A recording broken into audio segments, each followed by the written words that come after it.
Wrestling Omakase brings you a full-course meal of all of Japanese wrestling, men's and women's. Join me, a Japanese wrestling fan for over 20 years, along with a rotating cast of equally knowledgeable co-hosts as we cover everything from New Japan and Stardom to Noah, All Japan, DDT, Tokyo Joshi, Mari Gold, Sendai Girls, Dragongate, GLEAT, Ice Ribbon, and even more stuff. If you're a fan of Japanese wrestling and you want coverage of the entire scene in one podcast, check us out right here on the Voices of Wrestling Podcasting Network each and every week. Get us wherever you get podcasts today. Most people don't realize how much their personal information is being bought and sold every day. Data brokers are making billions, pulling details about you from public records and the internet, and then packaging and selling it, usually without your consent. That's how your information lands in the hands of scammers, spammers, even stalkers. It's why you get endless robocalls and why ads seem to follow you everywhere. That's where Aura comes in. Aura actively removes your data from broker sites and keeps it off. They also instantly alert you if your information shows up in a breach or on the dark web. But Aura goes beyond data protection. With one app, you get a VPN, antivirus, password manager, spam call protection, dark web monitoring, and even up to $5 million in identity theft insurance, all backed by 24/7 US-based fraud support. Other companies might sell just credit monitoring or just a VPN. Aura gives you all of it, together, at the same price competitors charge for just one service. Start your free trial today at aura.com/remove. Protect yourself now at aura.com/remove. This podcast is a member of the Voices of Wrestling Podcasting Network. Visit voicesofwrestling.com to hear the rest of our great podcasts, as well as show reviews, columns, opinions, and updates across the world of wrestling. To the highway in a brand new day. Over the rainbow, gotta let it go. So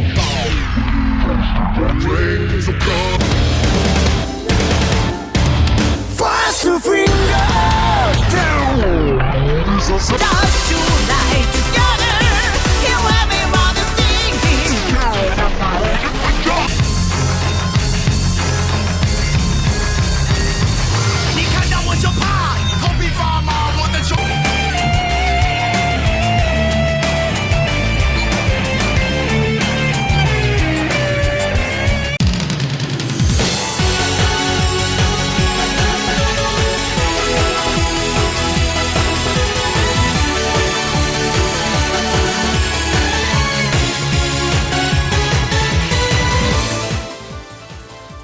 Welcome back to Open the Voice Gate for June 2nd, 2026. We are members of the Voices of Wrestling Podcast Network. You can find us on the Voices of Wrestling podcast feed or on our own dedicated Open the Voice Gate feed. Wherever you get your podcasts, you can follow us on social media at Open Voice Gate, both on X and on Blue Sky. And if you'd like to donate to the show, click the link in the show notes. It'll take you to our redcircle.com landing site. You click the red box that says sponsor this podcast, and you set up a one-time or reoccurring donation. No obligation whatsoever, but we would like to offer a special thanks to all of our donors. I'm one of your hosts. It's your old pal, Mike Spears, and I'm joined alongside Case Lowe. And I'm just going to say, Case told me to hit record, and that's why everything was so fast, because we had a topic in pre-production that was supposed to be the lead topic. So, Case, take it away. I want to make it very clear. I've been doing this show with Mike for a very long time now. I never once have began a show this way, which is a second before Mike started recording. I said, fuck you, let's start recording. And now we're here. Everyone's going to be so let down. I don't know. It's something that we haven't ventured into in quite a while. So yeah, we were going over our schedule and some, you're going to get VoiceGate a day early next week. I'm not going to be on VoiceGate 2 weeks from now. The next episode of Those Days, TBD, but it's going to be a huge one, so it's going to be worth the wait. And Mike starts pontificating over what he might do the week that I'm gone, and he mentioned a promotion. And Mike, I saw this earlier today, and I thought, there's no way that what I'm reading is true. There's no way that this can actually be. That this summer, which we're in now, I can tell we're in summer. We're because in the summer right I now, can tell we're in summer because one, Mike hopped on the call tonight. He's like, "Hey, just so you know, I have a severe storm warning for the next 15 minutes." I go, "Well, do you want to wait 15 minutes and just make sure you're okay?" He goes, "No, I'm good." I know we're in summer because Mike is broadcasting from a hurricane every single week. And also I've been in the mood to watch Jaws recently. So there are summer adjacent things happening. But on July 1st, which is a Wednesday. Yes, I'm well aware. From SGC Hall Ariake, which is correct, a legendary venue. This is a new one. Okay, well, it's already legendary in my mind. Okay, fair. I mean, given the matches that are booked on this show, how can it not be legendary? I'm reading, and you tell me if I'm wrong. I'm reading that it's the 5th anniversary of GLATE 1 month from now. Yes, and you know what makes it even worse for me? The fact that my birthday is forever now tagged to the GLATE anniversary sign. That's tough. Yeah, especially this year. It's a 540 for them. It's 5 for them and 40 for me. Like, I don't want to be celebrating my birthday in this way, Case. No, I can't imagine that you would. I don't know how anybody would. I can't believe this promotion is 5 years old. That feels insane to me. Yeah, and especially with how everything with this promotion has been, I think people turn towards us, and not to toot my own horn, but turn towards me and go like, oh, how are we doing? Like, how is this promotion still existing? And I would not toot that horn too loudly. I would be very shameful about that. I would not feel good. Here's some Catholic shame I can send in your direction. I have, like Kazuchika Okada and the Young Bucks, I have a life oath obligation to cover the split until it ends. And if Shima comes back, that's it. It's over. GLATE can go F off. But until then, I'm covering the split until it ends. So what's been happening in 2026? All right. So really, everything has been in the aftermath of all the departures and trying to find stability throughout this incredibly broken promotion. And how broken is it? Ryuichi Kawakami has a face turn, and that kind of was the big kind of storyline. And he's now showing up in like a flower singlet and bright orange hair as like the leader of the babyface army. At this point, hold on. I mean, Jesus Christ! I expected because it to be the bad. anti-Glee monsters no longer exist, by the way. Okay, I want to be clear. I haven't watched a second of GLATE this year. I don't know what's happening with the promotion. Other than that, there's been some stuff that I've seen on paper. Mm-hmm. I think they're doing a tournament right now, and I think Ashita and Yamamura just wrestled each other. Yes, they are in the midst of the G-Class tournament, which is their single elimination kind of tournament, which the winner of the G-Class tournament will be facing El Lindemann, probably most likely for the G-Rex title at the 5th anniversary show, which they're calling Sonic Wrestling. Okay, I want to be very clear in that go ahead. Ashita versus Yamamura, and I think maybe they did T-Hawk versus Ashita too, or they're going to do T-Hawk versus Ashita. That sounds... T-Hawk versus the Ashita is the finals, which will be happening the same time as the Thursday Dragongate Korakuen show. Oh, Jesus. All right. Shit on top of shit. Awesome. So, buddy. Yeah. We're in it. It's 2026. Somehow there is GLATE no might have the better match on paper out of any of those. I mean, that's a dark statement to make, but it might be true. I might prefer T-Hawk versus Ashita to anything on that Thursday show, which you're going to be doing the written review for. So. Right, and like everyone's remarking at how bad T-Hawk's current render is right now, but let me tell you, the person who's actually like showing the pain most right now is El Lindemann, because he stopped looking like a teenager. He looks like a weird man now. You know what I'm saying? Like the great thing about El Lindemann, he looks like a weird man now. Did you want me to? You know what I'll do right now? I don't have his render. Where's it at? No. You don't want the render. You want the actual photograph of him. This is what I'm going to do for you, Case. He looks like a weird man. Oh, if somebody said that about me, I'd kill myself. Case, what I'm about to do in my other window, I am touching the poop and pulling up the GLATE channel. I'm going to pull up and I'm going to take a photograph and screenshot it and send it to you. And I want you to tell me, how do you feel El Lindemann looks like right now? I have to figure out where he is on this card that happened. It's one of the opening matches of it. But the big issue that we have with this is that essentially his like super drawn look and like buzz head, he just kind of hit the point where now he no longer looks like a teenager, and it's a odd look. Yeah, it looks like a weird man, apparently. He looks like a weird man to me, man. Let me fast forward. I have to fast forward to Daisuke Sekimoto knocking out your boy in a minute in a UWFI double match with Kendo I don't know Kishin. who my boy is in 2026. Tetsuya Izuchi. Oh, I mean, I think he was my boy for a half second. That feels like a lofty allegation. I can't find this photo, but I will send you a photo in the Discord after the show of this.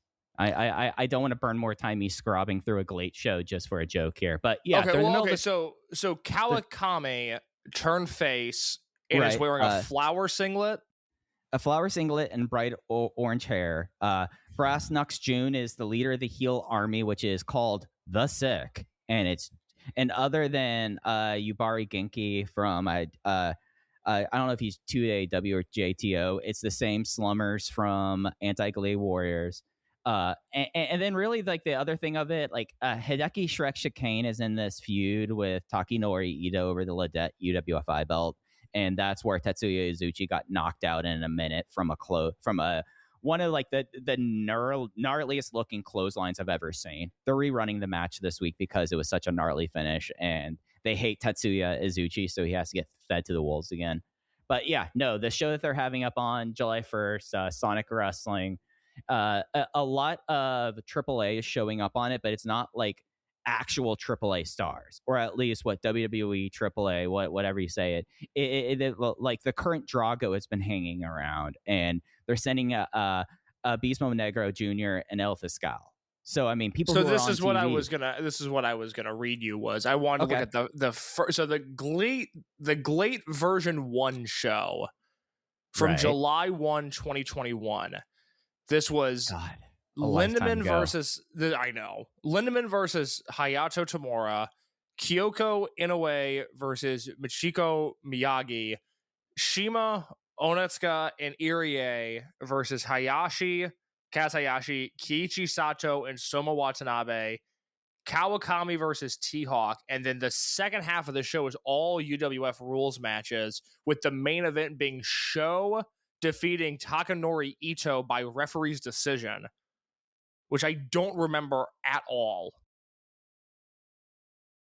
It's dire shit. I mean, we would have been, somewhat intrigued by that, but I don't. I mean, I don't remember that at all. Well, honest question, like not even like a joke answer. When you think about 5 years of Glate, what's the best thing that comes to mind? Because I have 2 answers for if I had to justify this promotion existing at all. I could give you 2 things. Okay, first and foremost is the fact that we have a healthy, or at least what we assume is a healthy Takahiro Yamamura wrestling. Okay. Like the fact that he came back for good and is healthy now and hasn't had any neck or back issues since what all happened to him in the freelance Strong Hearts days. Like, I think that is an unquestioned positive. And I think you would agree with me on that. I would agree. That's not what I was thinking about, but I would agree with that, yes. Number 2 for me, T-Hawk finally showed personality in his G-Rex title run. That's crazy. That is crazy that's where you're going. He had like a wild series of like matches where he's like big brother. T-Hawk might be like my favorite person day in and day out when I watch Glade. He had like this insane match against Shinya Aoki last year that I know you still have not seen, even though I'm like, Case, you need to watch T-Hawk versus Shinya Aoki. But it was amazing. It was fantastic. And I like that kind of aspect of it. But other than that, it's turtles all the way down. Like I don't think it's been a good landing spot for the people from Russell 1 who have ended up there. I think that even though that was like the real bottle runs of the whatever was left of the Ace School and like that, because most of them moved on to like All Japan or elsewhere. But like I wouldn't say that necessarily that Soma Watanabe is in a better position now because he was in Glade. I think that is it. So I just go to T-Hawk and Yamamura, and those were kind of my 2 positives. Okay. The Yamamura one, absolutely. I hadn't thought about that. The 2 things I think about from this promotion that I genuinely enjoyed was, 1, was the October 2022 Korakuen show, which was Ishida's debut. And I'm looking back at this card now. And this was Bandito and Commander versus Kaz Hayashi and Soma Watanabe, Check Shimatani when we believed in him, and Jake Lee versus Shima and Jun Tansho, Kaito Ishida in his debut versus Tetsuya Izuchi, Lindemann, Onitsuka, and T-Hawk versus Kazuma Sakamoto, Shigehiro Urie, and Tomoaki Hanma. And then the main event, which was Jun Kasai and Masashi Takeda versus Hayato Tamura and Ryuichi Kawakami, which I believe is still their highest attended Korakuen ever. And the mix of Bandito, Ishida, and Jun Kasai on that show, you couldn't help but watch it and feel like there was something happening there. And for the first time ever, that promotion had momentum. And then the next month, they went back to Korakuen, and this is when they put Ishida in Black Generation with Flamita and Yutani, which is insane to look back on in hindsight. And it was just one of those deals all the people where, that were in BGI, like, since we're doing this case, the listing of who all was in BGI is insane. Like, yeah, I mean, but that angle where Ishida joined, it just fell so flat, and it killed any immediate momentum that this promotion had. And you knew it in the room. It was not as catastrophic as this because the stakes weren't high, and I don't think it was as poorly received. But it was the same thing as when Minoura broke up the Shuji Kondo Kai Dreamgate match. And in the moment, you and I have watched enough wrestling where you go, oh, this is bombing. This is bombing really bad. And to see the difference between Ishida coming in and feeling genuinely hot and us spending a lot of time talking about it, to a month later, this unit with Flamita and Yutani, who you and I were super early on, and Bandito and Action Jackson, in theory, a great unit. Imperator, Azteca. Yeah. You had Galeno in it too for like a second. I think for a second, yeah. And so, no, Galeno was only in Bulk Generation. Sorry. Yeah. How could you? Or Bulk Orchestra. You and I will have to battle to the death in a 5-star match game, Glate edition, which nobody will listen to, and I would never make Joe Gagney do. Let the record show, but. It was finally get me my third win. Like, yeah. Oh, it's gonna be so dire when you, Al, and I play this year. It's gonna be so bad. But I'm gonna need questions about Pro Wrestling Kageki exclusively. Yeah, Joe Gagney, lean heavy on Osaka Pro booking this year. That is something I've paid attention to. I can't promise anything else, but it was just interesting the way that it died, and that promotion was never the same. But the other thing that it gave us was that January 2023 Osaka match between Ishida and Al Lindemann, which felt like a long lost chapter of a Dragongate story that was finally being paid off. It's that missing generation. It's exactly. that Jay was talking about a few weeks ago. And you really felt it in that match where you just went, God, like Ishida obviously was around much longer than Lindemann was, but you just wish these guys could have stayed home and not had to make the decision that they did to leave, because they're clearly such elite level wrestlers that just aren't. I mean, Ishida never wrestles anymore. It's such a bummer. He was in All Japan for a little bit and did great work there, but he just never wrestles anymore. He's a complete non-entity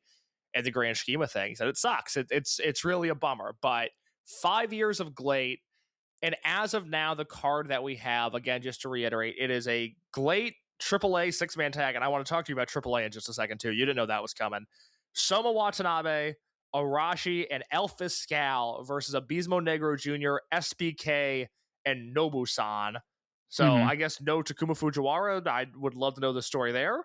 Yeah, no, SBK, it seems like he's over in Japan for a while. He's going to be on this week's Glate shows, the G-Class Finals. Gotcha. And then special tag match, Kaz Hayashi and Minoru Tanaka versus Naomichi Marufuji and Kotaro Suzuki. Yeah, they're bringing in the Noah people that Cyberfight doesn't know what to do with. Like, they're bringing in all the Team Noah people to further down the card. Hayashi retired, yes? Yes, he's coming back for one match. Oh, my God. I'm kind of blame those days. I'm kind of up for it. Even though, like, he was a charming presence and like, non-essential throughout all of his existence in Glate. But him coming back, that will sell some seats, sell some tickets, I bet. I can't imagine. I don't know. No, God, maybe that 6-man will be good, but Shekshi Watani is one of those guys that it just speaks to, I think, a wider issue in Japanese wrestling where, I mean, that guy was really good for a second. And he went on excursion that never came back. And you're just like, oh, God, that guy, I mean, he could have been the next Shuji Kondo, and it doesn't feel that far-fetched. And instead, he's just a complete non-entity. I mean, you have to be so deep in the weeds in either AAA house shows or indie puro to know who that is. And then you have to have some history here and have been around for a few years to understand that at one point he was kind of a sought-after prospect. Yeah, and like he came out of that DDT DNA time period too. So like you had like that portion of his career even before you got to the Glate thing. And I don't even know. I don't even know how much he really works because to be honest, I keep more up on SBK and Taku, who actually have been working in the States now. There's a new indie in Brownsville, like Rio Grande Valley, that they worked at this week. Interesting. And they were at MLA a couple weeks ago. So that is Glate. I mean, is there anything that you've watched this year that I'm going to go back and watch the singles matches in this tournament because I think it looks decent on paper. But is there anything that you've seen? The singles matches in the tournament have been good. Yamamura was good. I mean, the single matches have been good with the people that you expect them to be good with. Okay. Right, like you're not gonna like what they've done to my boy Jun Tancho. Like he is a completely fucking lost cause as brass knucks June. Like everyone complaining about black t-shirt heels. That's the worst heel in Japan right now. But I like Minoru Tanaka as like their 7-minute match champion, but I wouldn't necessarily say like go out of your way for it. It's just kind of a fun way to kind of have a legend on your card in an inconsequential way and not overwhelm the rest of your booking and bury your young guys. It's actually a stark concept, but the single matches, I really, again, it was late last year. I think that the T-Hawk versus Shinya Aoki match from the weird, creepy Korakuen Hall show that they did is worth going out your way for. All right, AAA really quickly. I have had I've had Fed stands telling me to kill myself for 3 days now on a tweet that I immediately muted because I knew it was going to anger people, and boy did it. But I have not seen this. I have been so busy with like stuff away from wrestling that I have not really like seen this yet. Let me look at the numbers on it real quick. So I tweeted, wow, Jesus Christ, this really does have a lot of replies. 320,000 views. You know what? Rob Viper, sensible reply. That's all I care about. So I tweeted, I understand it's hot in Mexico, but a company who has never respected Lucha putting 2 white guys in masks and booking it as their top program is obtusely lame, and I'm stunned that more people don't feel this way. I want to... Oh, yeah. I mean... I completely co-sign what you said. Yeah, no, I'm with you. You're right. So, just to... not that anybody that fucking... reacted with, oh, you're an AEW stand is going to listen to this. But because there's people in our universe that I had conversations about, and this has nothing to do with the match. We can talk about the match in a second, but nothing to do with the match. I am just stunned. Mm-hmm. I am absolutely taken aback by the abject whitewashing of AAA not being a major talking point across any serious wrestling pundit podcast. I'm stunned. I don't want to name names. I'm stunned that people that have deep history with covering Lucha are as okay with this as they are. And look, I don't like I'm off of CMLL right now. I don't like what that promotion's doing because I don't like all the AEW guys being involved. When I watch CMLL, I would like to watch the CMLL wrestlers, but the difference there is that's a booking decision that I don't agree with. WWE is essentially the Trump administration, the company. They're acting as an arm of the Trump administration.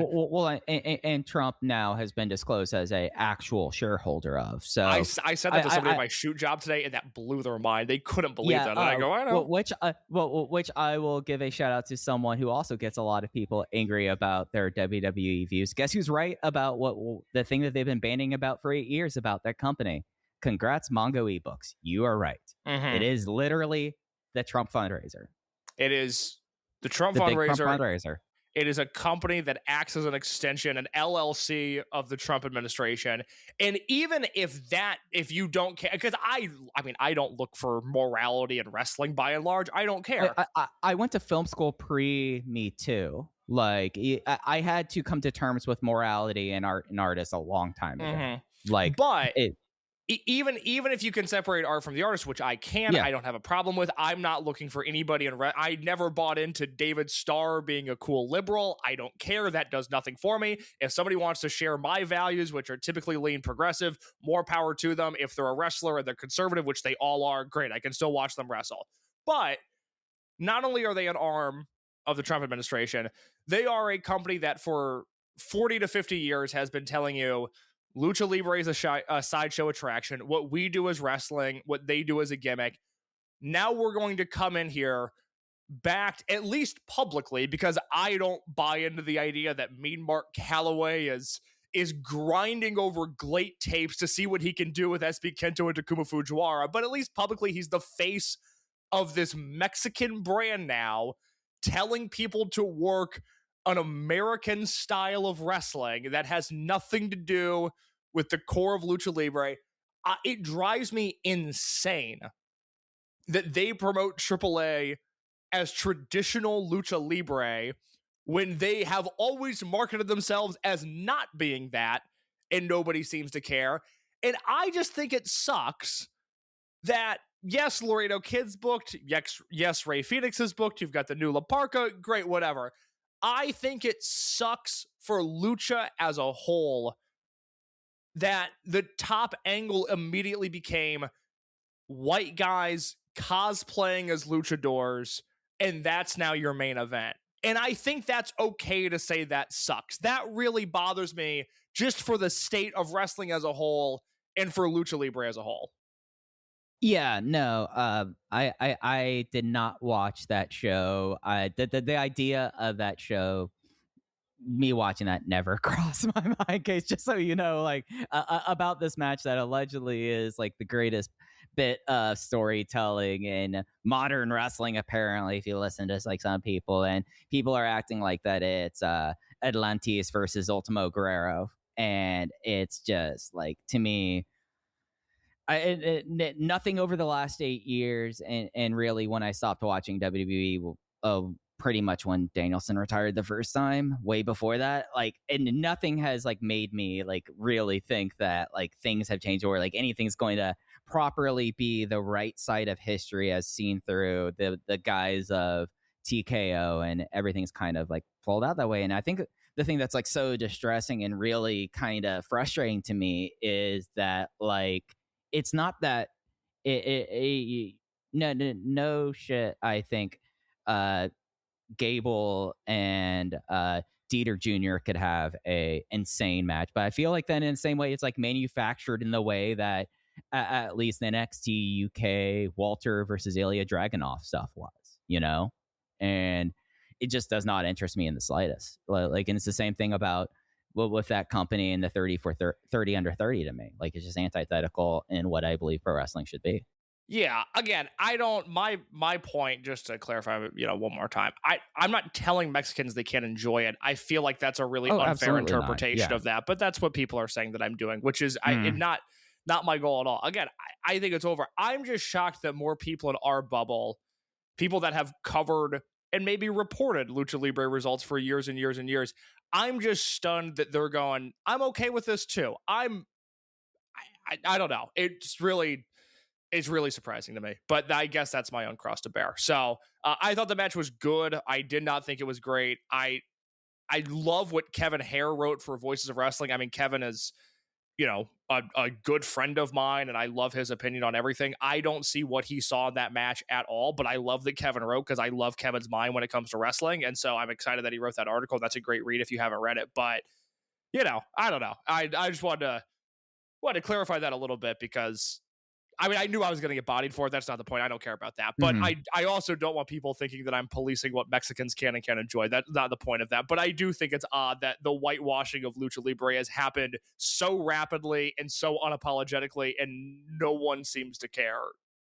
Yeah, it's a real depressing thing when you like look at it from like a macro sense and think about what does this mean 5-10 years down the road and what wrestling will be back at that point. To me, just it's the kind of thing that and funny enough, like a person who has like had like his tabs on this in a way, I didn't think I was going to find a way to like bring this up. Like Shima wrote a blog this last week talking about like the New Japan transfer to Cyberfight and TV Asahi, as well as like WWE and AAA, and how it's like changing the complete landscape. And he is an opportunist. He sees it as kind of like, this is a way for me to be agile, and the smaller companies now having a benefit there. But you really kind of like look at it, and I don't know. At least for me in 2026 and where wrestling is going, I used to think that like we were a very future forward kind of program, I think, for a long time. And I still think I'm a kind of a future forward kind of person, but it's just like, I see how things are going, and I'm going like, not this way for a future, not this way. And I just don't know how to veer it back on course in some ways. No, I don't know either. And I know this is not my job, or at least it's me being bad at my job. I have zero feel whatsoever for what this New Japan sale means, even after listening to the flagship last week and after It's reading way too as much early, as I could. in my opinion. Yeah, I can't get a grasp on anything that it might affect. So I have no opinion on it, which I know is not really what I'm supposed to do, but I'm comfortable saying I have no opinion on it. Yeah, you want me to do one thing that's going to frustrate people even more? Let's reassess this in December. Let's reassess this. Actually, let's reassess this January 5th, 2027. That's when I feel like at that time, I feel like that it is able to kind of judge this. And I understand the reaction economy. And I understand that, like, especially for like the two of us, we've kind of have like this nice little position where like we have our kind of way of looking at wrestling, and it's and sometimes it lets us to kind of have a little bit more of a provocative tape. But I don't think this is time for provocative tape. It's just like, oh, this makes a lot of sense. I always kind of thought that New Japan was going to get sold off before Stardom, because Stardom works with the rest of the Bushiroad properties, which are doing awful right now. And this is just kind of needs time to let play out. Well, I used to always say, especially post-pandemic, as a lot of the Japanese wrestling world started to not make sense to me, and I started to enjoy fewer and fewer promotions, that, hey, at least we always have Dragongate. That's what we do here. That's what matters. They can go in the bin. I am tired of this promotion, Mike. Let's talk about Kobe Sambo Hall. All right, so they were back in the friendly confines on Sunday the 31st for their Kobe Sambo Hall show, which I think do you want to do a show review, or do you just want to talk about big takeaways? We didn't really consider this when we were doing planning earlier about this part of it. What a great question that is. Do I want to do a show review? No, not really. Okay. I loved the opener. Those 6 guys we'll talk about later on in the podcast. I think they're all great wrestlers. Anything they do, I'm interested in. I did not care about UT versus Jiro. I did not care about Ho Ho Lun and Punch Tamanaga versus Aki and Gucci versus Problem Dragon and Takashi Yoshida. Genki Love Horiguchi. Ho-Ho, don't see why he needed to win that match. No, yeah, great. I couldn't agree more. Love Ho-Ho, not sure why he needed to win that match. Outside the ring, love the guy, but what are we doing there? Maybe a story will come out that Aki and Gucci are being punished for all of eternity, but God, has their booking over the last 3 weeks been completely baffling. Let's see. Genki Horiguchi won a battle royal in which he eliminated half of the heel unit. I'll just leave that there. Cielo versus Ultimo got his theme music played somehow. Yes. Cielo versus Monte. Let's table those thoughts. Yep. Yamadoi versus Tanaka and Yoshioka. Very nice of Yuki Yoshioka to show up to work with a shirt on and give minimal effort. I thought the Tanaka Yamato stuff was thrilling. I thought the Tanaka Doi stuff was very good. Unfortunately, this match made me want Ryoya Tanaka versus Yamato at Kobe World, which I don't think is a possibility. And then your 8-man main event was fine. I don't know. Why was this match built around BB Hulk? What has happened? What has happened to this promotion? Yeah, like my points. Yeah, no opener, great. Like and I'm happy for clarification. That was Kame, Rita, and Mochizuki Jr. versus Homare, Kazuma Kimura, and Ryo Fuda, who are Fuda included. And Lord knows I've been hard on it, but those might be my 6 favorite guys in the promotion right now, other than Tanaka. Yeah, for me, I am happy that Homare brought back the drop salt into the wrestling lexicon. That was tight. Fuda I have issues with because he always the guy has no emotion until he faces a Mochizuki. And I've been saying that for 3 years. I agree, but I see it now. I see it now. He looks like fucking Kawada on this roster compared to some of these people now. True. UT pulling Jiro's shtick was kind of funny to me, but I'm higher on Jiro than you, so that's fine. Same things about the 3-way tag, Royal Sambo. We went through that. We're going to talk about Cielo and Monte later. Yeah, it's really hard for me to believe that Yuki Yoshioka is going to be the Kobe World main event with that semi-main event, unless the T-shirt's on because he's actually cutting and getting shredded. That's the only thing, because it just felt like he was happy to be there. And that with that. And the main event, the amount of Hulk stuff that we have to get through. And I know that Hulk is kind of lumped on the good side because he's in Paradox, but I have no use for BB Hulk. I think I've been off on he was BB completely Hulk. He was phased out at this time last year. Wasn't doing anything. He should be a third in a Dragongate team and nothing more. And the fact that the finish was instead of Flamita coming back doing awesome things because he's Flamita and he's still he still makes the promotion feel a little better, but your finish is KZ over Hulk and you're like, oh, okay, let's move on here. The only stuff I would say worth going out of the way for folks would be the opener in Cielo versus Monte, to be honest. I will counter. I will say the opener, and then I really liked portions of Yamadoi versus Tanaka and Yoshioka. I liked that more than anything that happened. Portions. Yes, but I like that more than anything that happened in Cielo versus Monte. That's fair. I had the exact same 3.5 stars for all 3, but I was just picking 2. Where are you at in terms of vibe on... I don't think it's this bad yet, but you can check me because I obviously did not love this show. Mm-hmm. Are these Sambo Hall shows better, worse, or the same than some of the dire 2017, 2018 Sambo Hall shows? I think that this one, the fact that you had that 3-match stretch of comedy match, nonsensical 3-way tag, and then Ginky Mania, that colors things. And then a main event that really wasn't great considering the guys that were in it. Yes, house show main event. House show-ass main event. Yeah, so I don't feel like I'm groaning to myself when I would see a Yasushi Kanda versus Kazuma Sakamoto singles match on these shows in 2019. It's not that bad to me yet, at least this venue.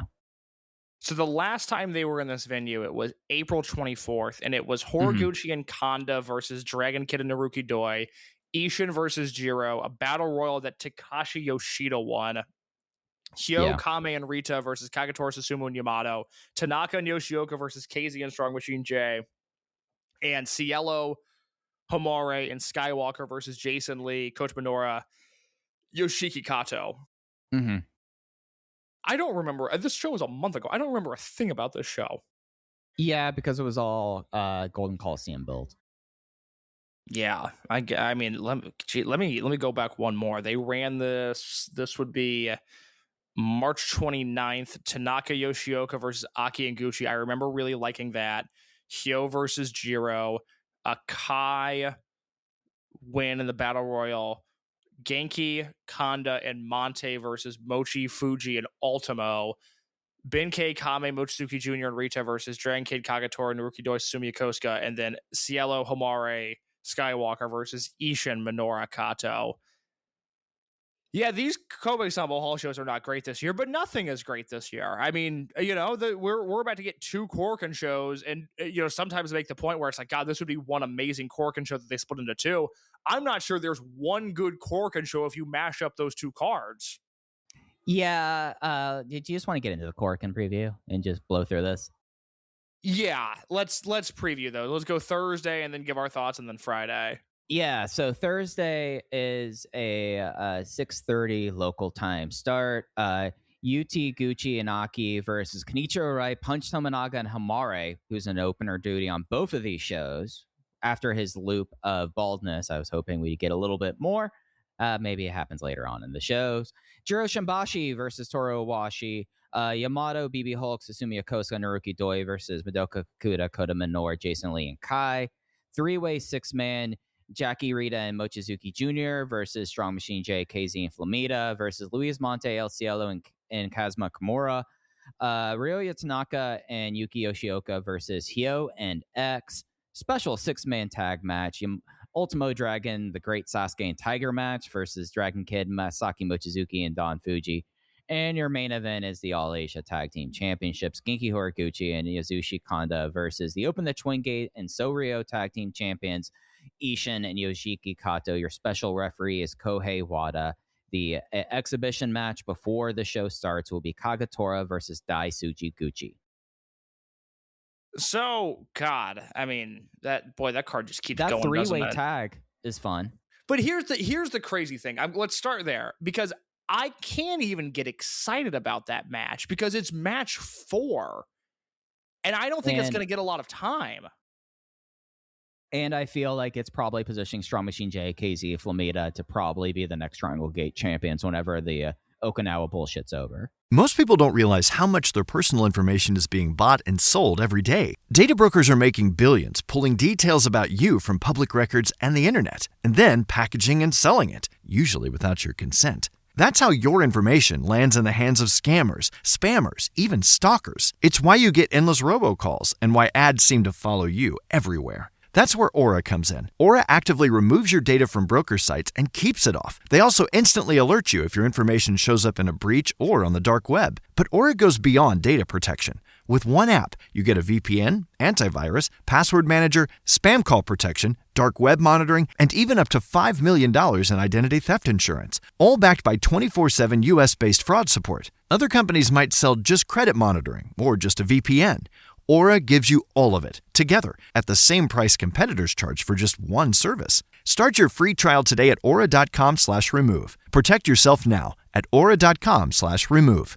I don't know what they're going to do there. I mean, I was thinking about this during the main event of the Kobe show because, like you said, Flamita still carries some level of cachet, especially in this era of natural vibes Flamita. So that's 2 years now, where when Flamita's there, that unit feels like a bigger deal. But I mean, Strong Machine J is ice cold as a unit leader right now. He doesn't come across like a star for a full at all. year. I know, but it's bizarre. It's why, like, I forget when I'm writing sometimes. I forget that they did the angle where KZ said, "This is now your unit." I can't think of a more meaningless storyline. And this isn't a 2026 gripe. This is a longer term gripe. Years ago. I brought this up when he got named, that this was useless. It's completely useless because I still look at KZ as the figurehead of that unit. He's still the guy that if you need a big natural vibes match, you go to KZ instead of Strong Machine J, or at least you should go to KZ instead of Strong Machine J.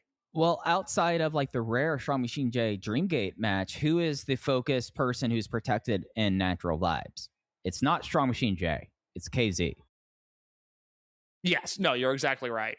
Yeah, God, I don't know. I mean, can we do the Cielo conversation right now? Yeah, so Cielo faced Luis Monte on the 31st show on in Kobe. He gets the win, reversing a it was kind of wild. Like he reversed he did his fade out reverse back handspring into a Casadora for the win. He cuts a promo immediately on Yoshiki Kato saying, "Yoshiki Kato, I ain't forgot about you." And Yoshiki Kato says, "You need to do something to actually have me to care. I'm a Twin Gate champion. I'm a double champion. I won King of Chop. I won Young Dragons Cup. Bring me some belts before, or bring me something for me to be worth my time. So that's what we had coming out of Kobe. So can we live in the world for just a second where Cielo versus Kakuta, or I guess Cielo versus Kato, is a Kobe World main event? I saw Jay tweet that maybe this is like a me thing. I just don't think Cielo's at that point. Like, I know he's popular and all, but like, that's the most untested Kobe World main event of all time. Mike, it would be the most untested, other than like rookie Nakamura headlining the Dome.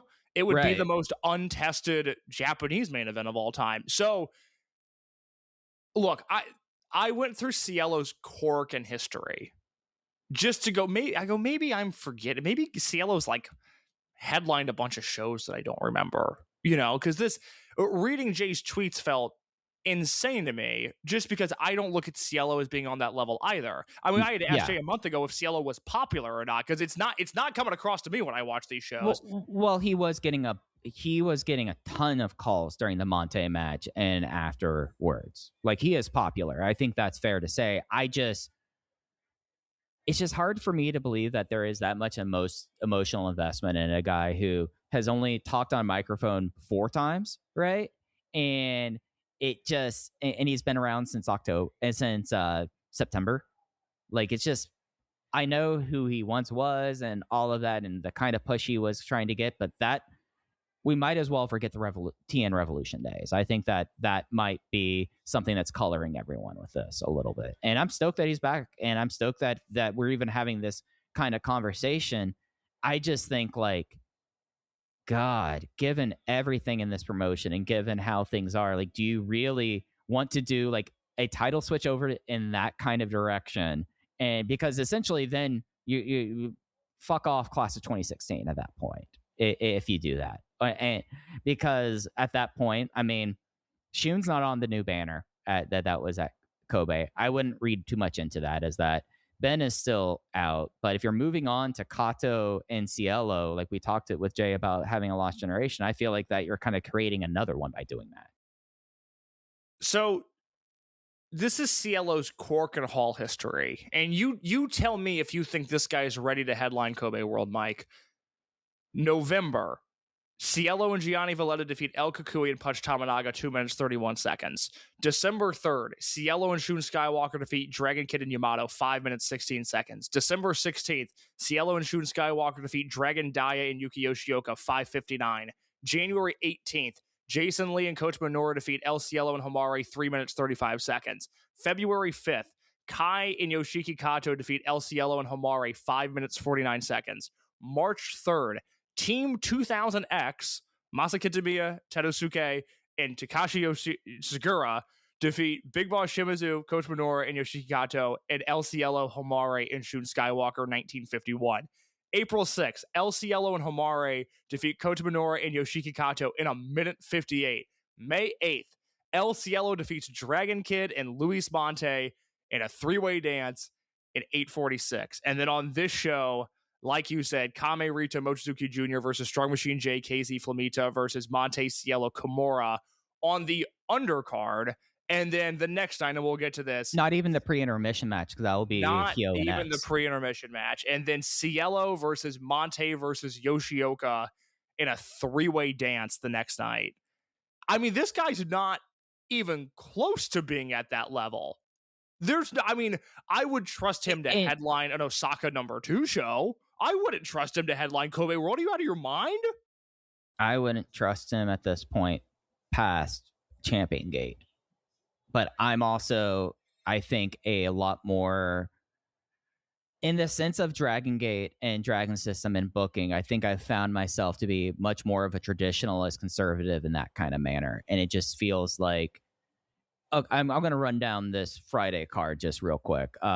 Rita and Junior versus Hamare and Kimura, Yamato, Kid, BB Hulk, Kagatora, Ultimo Dragon, Mochizuki, Don Fuji, Toru Owashi. Jiro has another mystery opponent match, the Yoshioka Monte Cielo match you mentioned, the Natural Vibes versus Natural Vibes, KZ, Genki, Susumu, Punch Tominaga, and Kamei versus SMJ, Flamita, UT, Gucci, and Aki. Bravegate, Tanaka versus Doi, and then the Gaja Dokuro settles family business main event.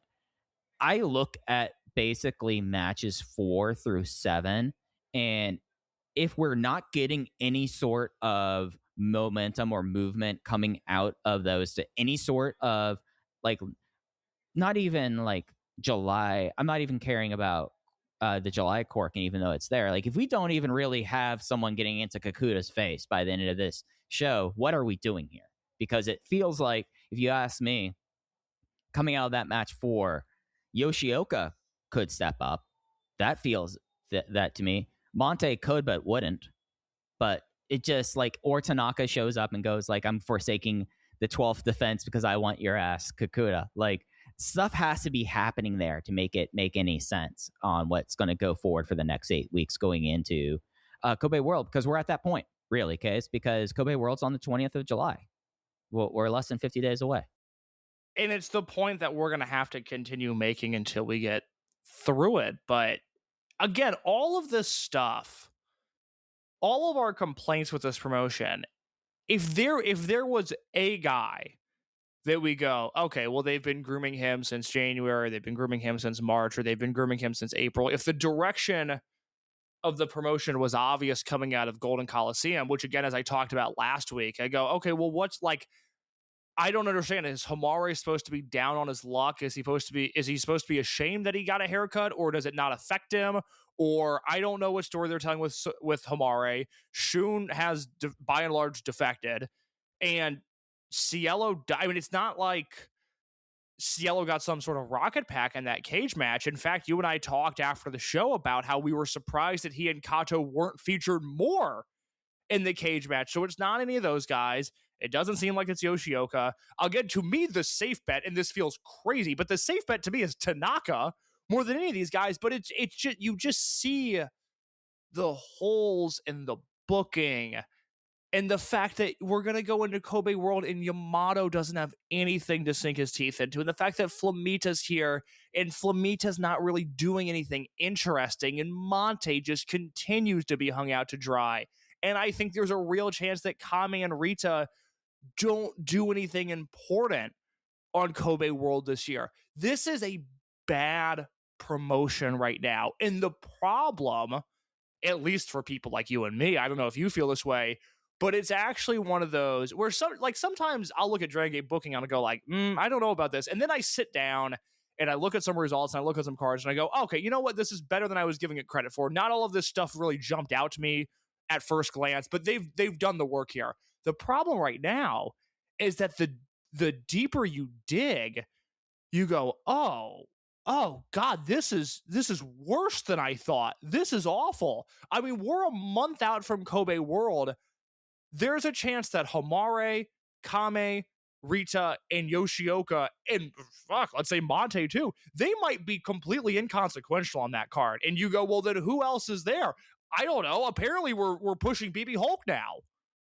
Yamato's not doing anything. Yamato's a complete afterthought this year. I think the Yamato versus Gucci stuff is so interesting. I love the way they work with one another. Not something they're exploring. I thought it was obvious, to me it was at least, with the Yamato Gucci stuff, that there should be an ongoing Vibes versus Paradox Triangle Gate thing that takes us to Kobe World, where Vibes have the belts and they're defending against all these different combinations of Paradox. And I don't think it's the end of the world if Yamato, July 21st or whatever that show is, or July 19th, I think, if he picks up Gucci and drops him on his head at Kobe World, and then Paradox win the Triangle Gate belts from there. Because Gucci's young, he's not Yamato, not the end of the world, he'll be okay. But we can't even get that story. We have nothing going on in this promotion right now other than stuff that I don't like. Yeah, and the things that you would be able to have as a touchstone in fallow periods outside of Tanaka and the Bravegate booking, which I think we could say, like, if we're doing a checklist and we're going to go give Ryo Saito his report card, the Bravegate is the one thing he gets above a C on. You don't have the Twin Gate because you have it completely tied up into this All Japan tag Rio bullshit. So, like, that's going to need time to unspool eventually. The Triangle Gates, as we talked about before, are in Okinawa on a team that's going to be essentially done after this week. So what are you going to do with that? Like, they are going to fucking put a Triangle Gate tournament on Kobe World on us. I just feel it in my teeth. And it's awful whenever they do one of those. There's just no direction in this. There's no direction at all. Yeah, and like when I had the moment a couple months ago when I go like, oh shit, is this Kota Minoura time? That is me trying to read the tea leaves for the way that things used to be and how things would be if things were competent, because like that's where things would go, and then they completely detoured off it. It could be Minoura. Minoura could be kicked out of Gajadokuro and says, well, if I'm going out, I'm taking your head with me with Kakuta, and at least that way we would have the main event set up. You know, like I'm begging for that, like just some North Star to go to. I mean, say what we will about Glade earlier on in the show, we at least have stuff on their show coming up for their biggest show of their year. Like, what are we doing here? It's just bizarre, and it's the tough part because I don't really think you and I have been in this position before for as long as we've covered this promotion, where it's just sort of all consuming right now. Like, it's the conversation that we're going to have to continue to have until I mean, you know, maybe they do a 180 on these Korakuen shows and they turn it around, but I wouldn't count on it. It's the conversation that we'll have to have through World, because we're a month and a half out and I just have no faith in them. I mean, Mike, you know more than anybody the reservations and the concerns I've had about the idea of Kakuta versus Minoura. But the closer we get, the closer we get to it, and the more realistic that seems, the more I go, oh, I think this might be their best option. Maybe they should just do this. And I mean, I'm telling you, I think they have to. I don't buy into Minoura at all. I don't buy into babyface Minoura at all. But I mean, it's to a point where, again, I think the boring, safe option is Yoshioka, and I don't think that would be good. I think the most exciting option is Tanaka. I think the suicidal option is Cielo, and I guess an option is Kota Minoura, and I'm not particularly plussed about it, but it seems like that's the direction that we might be headed. But then again, if it's not, then I don't know what they're going to do. This is a promotion in complete disarray right now. It is really, really interesting to watch, even just compared to like, oh, it's fascinating. I mean, its own way. Like the May and June Korakuen shows last year that we got in May, we got that Mochizuki versus Valletta match, which I think is one of the best individual Mochizuki performances of his entire career.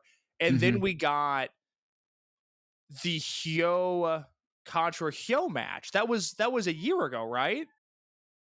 Yeah, no, that was last year. So that was the May Korakuen show, which was the consensus Dragongate match of the year. And then we got all of these great title matches in June last year. And instead, the shows this year, we don't have a Triangle Gate match because they're in Ryukyu Dragon. We don't have a Twin Gate match, which is a bummer, but they're tied up and guys that have their own other thing going on. And so we get an All Asia tag match, which again, I want to go back to that Thursday show for just a second, but an All Asia match and a Tiger Mask retirement match headline the first show. And then the second show, yes, we get Tanaka versus Doi, which is on brand, perfect. I'm all about it. And then just this hodgepodge Gajadokuro main event that I'm sure will be important. But I mean, Mike, I'm not excited to watch it. No, I'm excited to get through it. And like, I guess the one thing about this that, like, if I'm looking for a tether, and I my brain probably as well as anyone who I talk wrestling with, it's kind of fascinating at a way to see this happen. Like it is the one thing that's holding on to my sanity of 2026 wrestling, going like, all right, is this going to like end up being like this giant face plant, or somehow like the execution and the landing will come in, and then we'll talk July 21st or 22nd, and we'll go like, well, hell, it worked out, or like we're on a good direction here, like this. Like I find the foibles of this promotion kind of fascinating in a way, because it's a promotion that we know how good it is. We know how good it can be, and we know how good it should be. And I don't know, maybe there is just like a little bit of the scientist in me, the anthropological scholar, that I'm like, let's see how this is kind of going in a little bit. And I don't know what that says about my psyche, to be honest, Case. But yeah, it's kind of interesting in a weird way. Oh, it's interesting in a weird way. Absolutely. So just to go back really quick on that 6-4 Thursday show, you know, I'm of the stance, and I don't think I'm going to have time to write anything, which is a bummer. I think Tiger Mask 4 historically is an underrated wrestler who he should be celebrated a little bit more than he's being celebrated for. That being said, don't need him in the semi-main event of a Dragongate Korakuen show. You know, if they flipped the match order and they put that Tiger Mask match as match 4, and they put match 4, which is the 3-way 6-man tag, as the semi-main event, I have completely different thoughts on this show. But that's not the reality that we're living in. But I do want to note, you know, I think historically Tiger Mask is actually underappreciated, slightly underrated. So they want to honor him, fine. Match 5 is Yoshioka and Tanaka versus Hyo and X. Who is your read on who X might be? I think it's Ishimori, now that you've put the thought in my head. I mentioned Ishimori before the show to you. Yeah, like it would be cool if Ben's back, but I don't know why you would be saying X for Ben. Yeah, that would be really strange. It would be... Could it be Shun? No, I don't think it could be Shun. Yeah, I think it's Ishimori. Maybe... Yeah, Ishimori. The other names that can make sense, Yo. Actually, Hyo, and it's Yo. I'm sorry, it's Yo. It's going to be Yo. I'm sorry, Case. It's going to be Yo, and he's awful now. Yeah, that does not excite me. It shouldn't. Like, he is... I don't know. Do you think they'll do Tanaka versus Yo at Kobe World? No, because it feels like Yo, he's still alive in Best of Super Juniors right now at this point. It's impossible to tell where the real direction is in the New Japan Junior Heavyweight division, of course, but I can't see them bringing Yo over to lose. You know, I mean, when really do New Japan wrestlers lose in Dragongate? Like, I don't think you bring them in for Kobe World. Boy, none of those options you gave me excite me at all. I'm sorry, buddy. No, it's thank you for being real. Shun would be an interesting one. Shun, like, coming back as a face with Hyo would be weird. It would be very disconnected, but at least... But you know what? I'd be okay with that. I would, honest to God, be okay. And I could look past some storytelling liberties if Shun just came out and was a little bit more rah-rah than he has been in 6 years, because I'm ready for it. I don't feel like I need a complete justification of it. As a fan, I'm there. I want to cheer for this guy. I said this about Saipatra in October. I said the best thing they could do would be to lean into all of their face tendencies. This company destroyed, grand slam the Giovanni Valletta face turn. And then even after that, they're like, okay, so they're going to be unlikable tweeners. We're not going to make a decision on what they are. And it killed me, because I just want to be able to cheer for Shun Skywalker when I'm rooting for wrestlers in this promotion, and it's just not there. So they could do that, and I wouldn't feel any sort of need for any massive storyline justification. It really would not bother me. But I don't think it'll be Shun. I think it'll be Yo. Yeah, no, I'm with you on that. Yeah, that's the Korakuen Hall show is coming up. We'll talk about it early next week. You should hit your feed a day earlier than usual.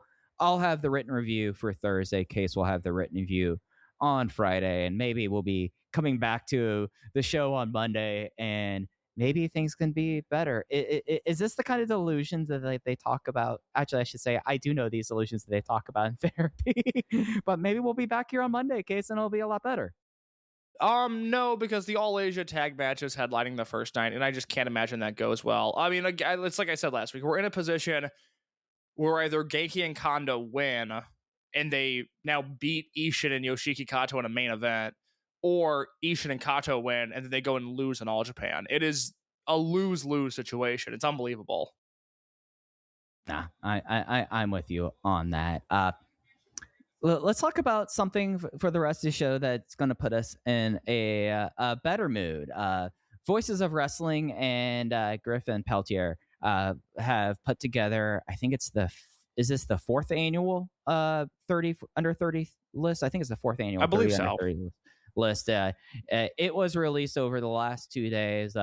Balloting was open for like the last few weeks, and then we were getting captions together for it. But Case, this is genuinely one of my favorite things that we do every year, and I know that I have looked through the 30 under 30 results, and I have some takeaways of myself, but I kind of want to see where your head is at with the results and who ended up on the 30 under 30 list. Well, I haven't seen any of the results yet. I have not looked at this whatsoever. I sent in a ballot. I have not seen how things landed. All right, so I guess how we want to kind of take this here. Do you want to talk about the 30 under 30 list first, or talk about our personal ballots first? Let's talk about our personal ballots first, and talk about the Dragongate guys, and then anything else. Yeah, let's do it that way. Yeah, that might be of interest to you, and then from there you can hit me with the results of the actual poll. All right, so I will run through mine 30 to 1. Number 30 was Madoka Kakuta. Number 29 is Kaito Kiyomiya. Yep, that's my timeout zone for those guys. Ryuki Honda, 28. Francesco Akira, 27. Aki, 26. Utami Hayashishita is 25, which is the one that kind of blows my mind that she's still under 30, but there we go. Mao at 24. Viento Maligno at 23. Neon, 22. Mochizuki Jr. 21, Sayaka Kurara at 20, Kazuma Sumi at 19, Shelwa at 18, Oscar 17, Azumi 16, Gucci 15, Daiki Oshima 14, Siri Yamaoka 13, Rita 12, Yuto Ice 11, Hyo 10, Hamare 9, Kohei Fujita 8, Jackie Kamei 7, Kevin Knight 6, Mascara Dorada 5, Callum Newman 4, Ryoya Tanaka was my highest rated Dragongate wrestler at 3, and 2 and 1 were Kyle Fletcher, and Saya Kamatami was number 1 for me.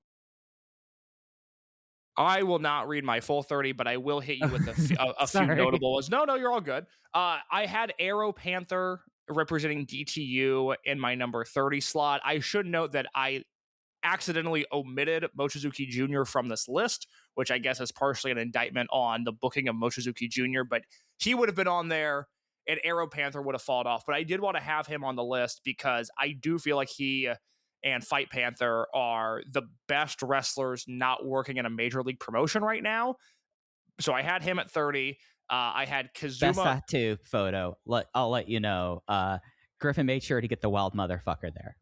I love to hear that. So he was at 30, 29, 28, 20. You know what? I'll read the full list. Who cares? So Arrow Panther at 30, Kazumi Sumi at 29, Nick Wayne at 28, Ryuki Honda out of All Japan at 27, Gabe Kidd at 26, Kazuma Kimura at 25, Daniel Garcia 24, Sho Mizuno from Osaka Pro 23, Daiki Odashima from Noah 22, Kosei Fujita 21, Kaito Kiyomiya 20, Shelwa 19, Homare 18, Yuto Ice 17, Viano 3, Junior 16, 15 I had Gucci, 14 Utani, 13 Zandokan Jr., 12 Ishin, 11 Ryuya Matsufusa from Osaka Pro, number 10 Callum Newman, number 9 Mascara Dorada, 8 Ryoya Tanaka, 7 Rita, 6 Neon, 5 Yuma Anzai, 4 Kevin Knight, 3 Atlantis Jr., 2 Jackie Kame, and number 1 with a bullet. Didn't have to think about it with Shun Skywalker no longer being eligible. Kyle Fletcher, who I not only think is the best 30 under 30 wrestler, I think right now he is the best wrestler in the world. So my Dragongate guys, Kame, Rita, Tanaka, Ishin, Gucci, Hamare, and Kazuma Kimura, with an honorable mention to Mochizuki Jr. Yeah, mine would be just list the Dragongate ones one more time. Kakuta, Aki, Mochizuki Jr., Gucci, Rita, Hyo, Hamare, Jackie Kamei, and Ryo Tanaka. The one that I left off that kind of kicked me that I ended up doing the caption for, even though I didn't vote for him, was Ishin. Ishin was a name that I should not have left off my list. He's in my Mochizuki Jr. Phase for that one. Case, we represent the two viewpoints really for number one. Kyle Fletcher and Saya Kamatani, I don't know when the vote totals are going to get released, but they were 2-1. Saya ended up winning the poll this year. I'm sorry, say who won the poll this year? Saya Kamatani. Oh, okay. And then Fletcher at number 2? Fletcher, number 2. Interesting. Okay. All right. Well, I can't speak to Kamatani, but I Fletcher should be either 1 or 2. So that makes sense. Running through the Dragon System honorable mentions, Aeropanther, Aki. I'm just going to scroll down the list as I'm doing this. So there is a pause here. I am filling air. So those two, Daya. So that there was a Daya voter. I think Jesse was the Daya voter. So Daya was an honorable mention as well. Gucci, honorable mention. Hyo, honorable mention. Ishin, honorable mention. And I'm just at J. There's so many of these. I will say Hyo, I feel like honorable mention. Kasumi, honorable mention. Sorry. No, you're good. Hyo, the bummer with him is that, with a different Super Juniors output, I think he probably plays this pretty easily. I would imagine that he's a guy who was on the cusp for a lot of people and then just did nothing to show for it in Super Juniors, which is such a bummer. Yeah. I mean, it was the one that we expected, which is the shame of it all, Case. Like it was going to be exactly like this, but it's a shame that it hasn't really replicated. He has exactly 3 wins like we expected. Kota Minoura got an honorable mention. Madoka Kakuta, honorable mention. I'm zooming through as fast as I can. I know this is awful audio. I apologize. Mochizuki Jr., honorable mention. And I think that might be it for the drag. Rita. How is Rita an honorable mention? Are we the only Rita voters? Damn. That's tough. I mean, Rita for me is a top 10 guy. He's a complete shoo-in. And I think he's just a remarkable story that's maybe a little bit undersold in wrestling, where I always go back to the point. I made this point after Golden Coliseum where, Dragongate has failed Kame and Rita because the type of person that gets excited for Forbidden Door, or the type of person that has embraced the CMLL wrestlers in AEW, even if they're not regularly watching CMLL, that type of fan should hit their pillow every night hoping for a Young Bucks versus Kame Rita match at some point, because I think Rita would blow people's minds if more people saw him, but they just haven't broken out in that way. And so it doesn't surprise me at all that Rita's not in the top 30. I mean, Rita is perhaps the most outstanding wrestler in the world under 160 centimeters. So, yeah. Hamare is 29, getting into Dragon System guys who've made the 30 under 30 list. So Hamare is I think that's a very fair placement for him. Ryo Tanaka is 19, which I think that's a little low. I think that's very low, personally. And that's it for the 30s to 16. And I could tell you who the one Dragongate person in the top 10 is. He is number 10. He is Jackie Kamei. I'm happy with Jackie at 10. Yeah, Kamei at 10 feels like a win. Yeah. I mean, I personally, at least with the way that I kind of look at it, I think Tanaka has this is one that I feel like that I try to balance both the present and future with, and that's why Saya Kamatani was such an obvious number 1 for me. But for like Kamei versus Tanaka, I think is the interesting conversation, because you have Kamei whose present is that he is, as I wrote about it, no one has the sheer amount of acrobatic control or body position as he does. He is a top wrestler. I mean, the problem is that he's a Sumiya Kosuka in a company that needs a Shima, and whereas I think Ryo Tanaka is that Shima and has, he's having the 2025 and 2026 that we will come back and talk to about 5 years from now, if you ask me. Yeah, the difference is that I can give you about 7 or 8. Wow, I don't know if you can hear that fire truck. Jesus Christ. This apartment, Really? I've lived here a year now, and this apartment was so quiet for the longest time, and it has, over the last few months, it has become such a noisy apartment. You can cut all this if you want, but my upstairs neighbor, I was pissed off during the show last week. I don't know if they were dropping bowling balls up there or what they were doing, but there was so much noise coming from upstairs, and now there are traffic sounds coming that I don't know. I'm moving in a month, so it doesn't matter. But anyways, you know, I can give you 7 or 8 4 3/4 star and 1 5-star Kame match throughout his career. And for as great as Tanaka's been, he just doesn't have that recall of the true top of the line, high-end level wrestling. And so for me, even for as great as Tanaka's been during this Bravegate run, it's an easy decision for me where I can go, okay, well, Tanaka's great. I think they should be building around Tanaka as much as they can. But Kame is still a level above Tanaka in a way that Tanaka just doesn't have the resume to compete with now. I think that's fair. I think that's fair, especially about the top end thing. I mean, because when you like think about Tanaka, what would be his greatest singles match at this point? That's what I'm looking at right now, and Right. it's probably it's probably the Kame match from last year. And if it's not that, then it's probably the Billy Kid match, but it's probably he and Kame from last September. Yeah. And I think that at this point, I mean, the thing that's sickeningly about Kame is that he entered the promotion at 20. So like he's going to have another 3 more years on the ballot here. And I think that's going to be kind of the interesting thing. I think that we really felt the loss of Shun Skywalker in the class of 2020 or class of 2016 greatly aging out, other than Minoura, and well, Minoura's not 2016 but he gets lumped in there, but other than Hyo. Yeah, other than Hyo, right. And it's at a point now where like Kame at 10 makes me think, okay, I don't think that there's going to be a world that Kame can have a reasonable argument for number 1, because he's never going to be a world champion. And I think that is kind of limiting for him. Whereas I look at Tanaka and I go like, Kame is probably going to end up being there for the next few years. Tanaka is the person that has the huge amount of growth, and I mean, Mochizuki Jr. should be up there, but we all know why Mochizuki's not up there.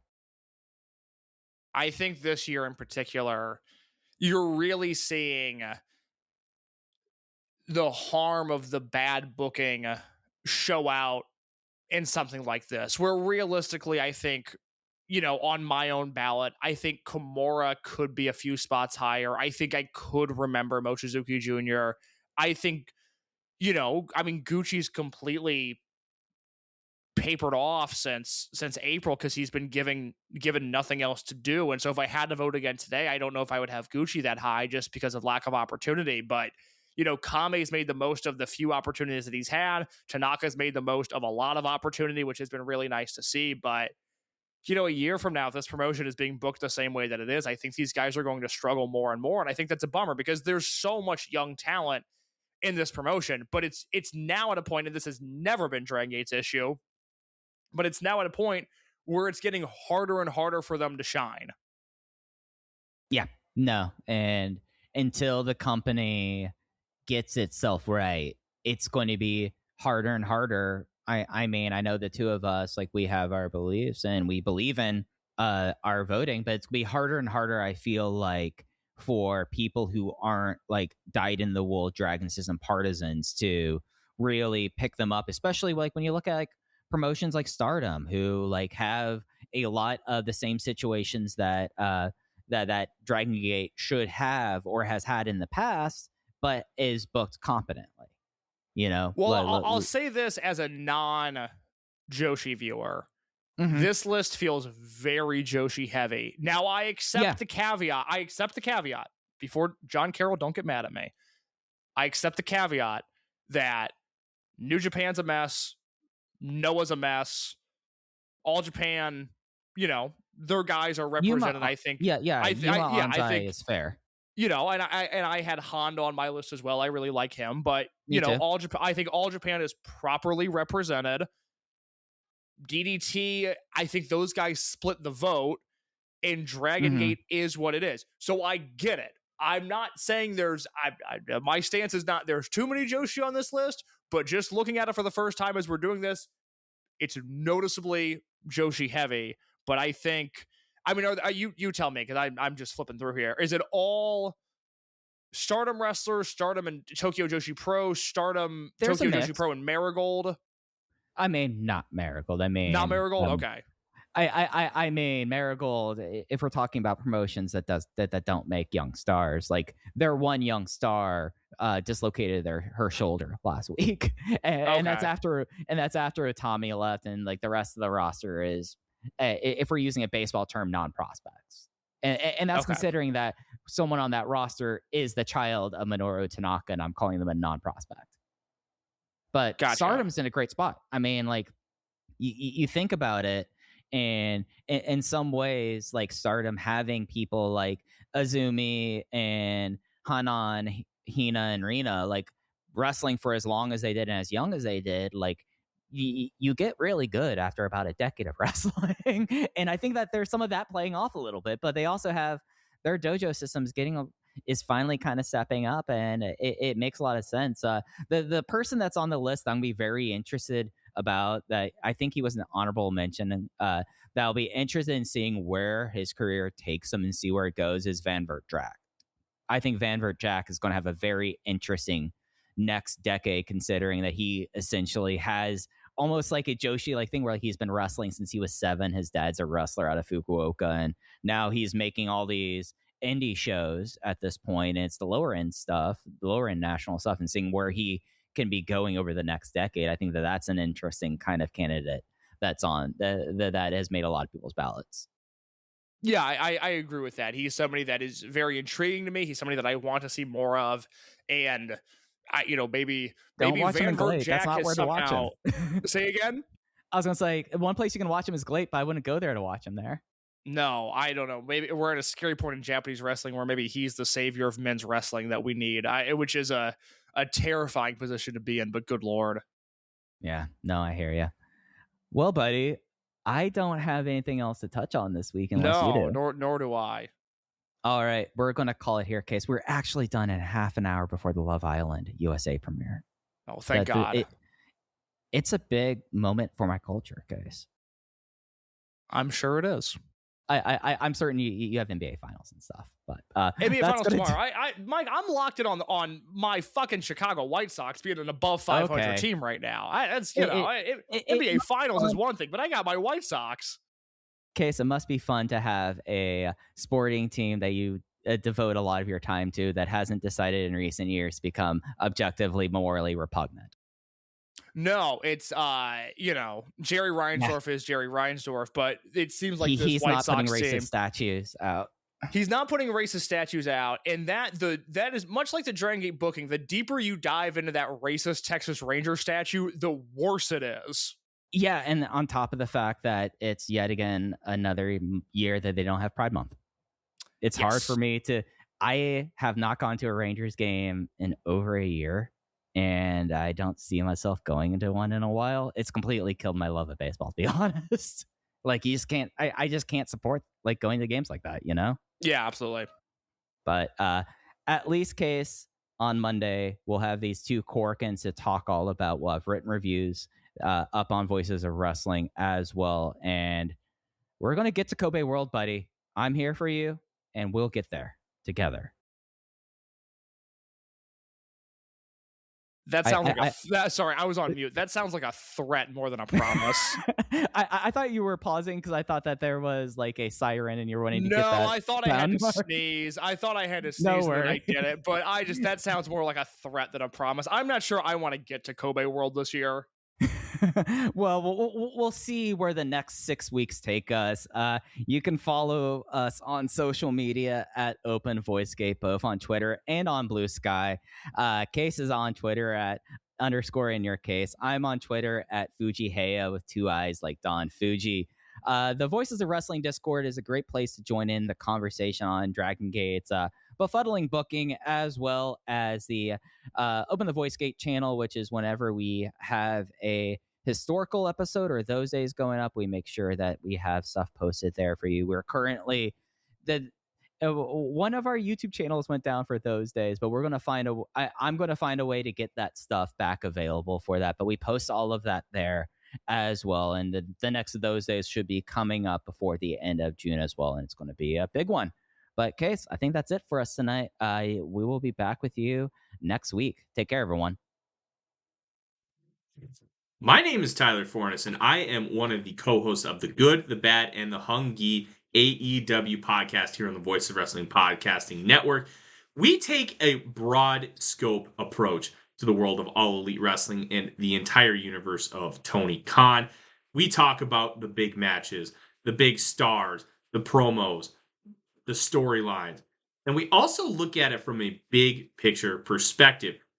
How are things going to change over the course of the next 10 years with AEW still in the picture?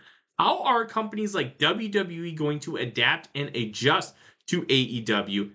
Are they going to be a similar way like they did with WCW in the late 1990s? Will there be a counterpunch? We talk about all of that and more on The Good, the Bad, and the Hungy every week on the Voice of Wrestling Network.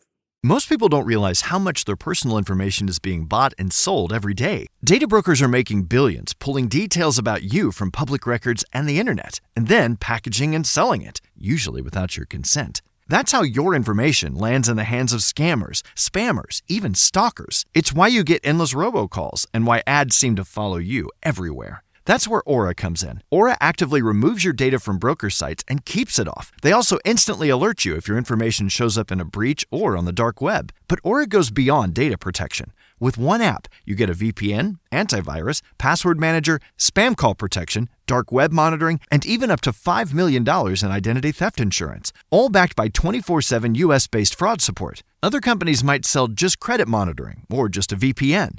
Aura gives you all of it, together, at the same price competitors charge for just one service. Start your free trial today at aura.com/remove. Protect yourself now at aura.com/remove.